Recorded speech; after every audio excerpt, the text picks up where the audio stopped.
Welcome back. One more episode of Missionary Monday.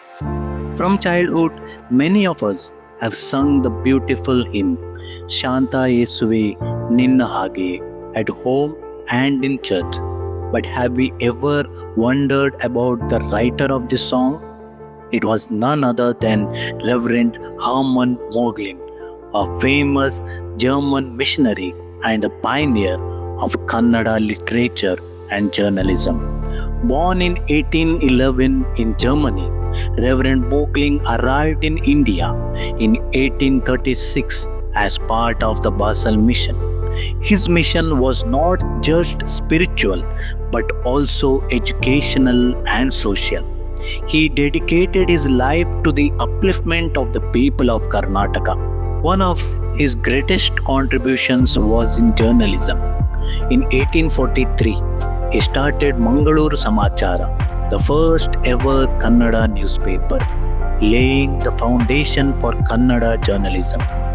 This newspaper was not just news, it was a tool for social reform, education, and awareness. Reverend Moglin was also a scholar and writer.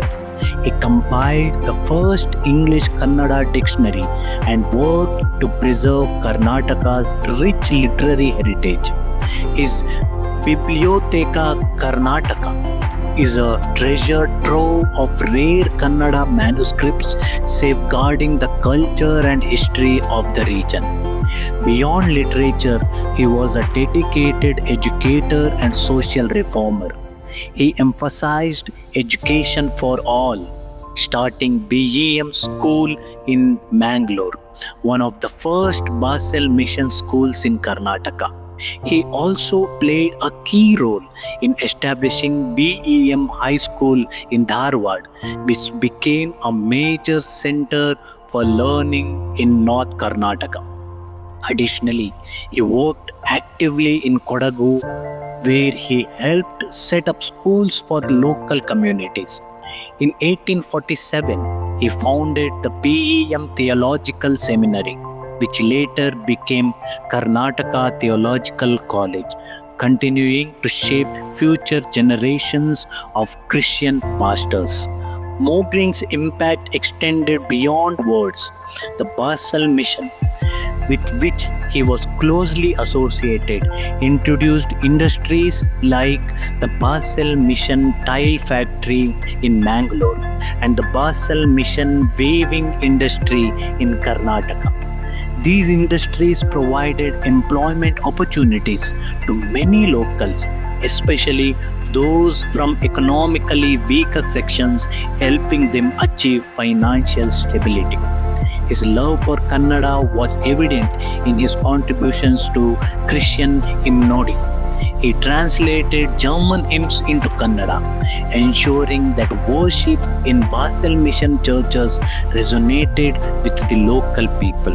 His work laid the foundation for structured Kannada Christian hymn books, inspiring future generations of musicians and worshippers.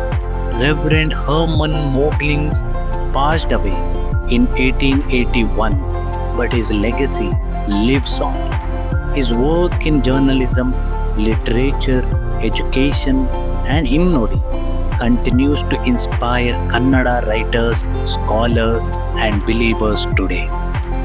His life was a testament to faith, service, and the power of knowledge, leaving behind a lasting impact on Karnataka's history and culture, also the missionary work.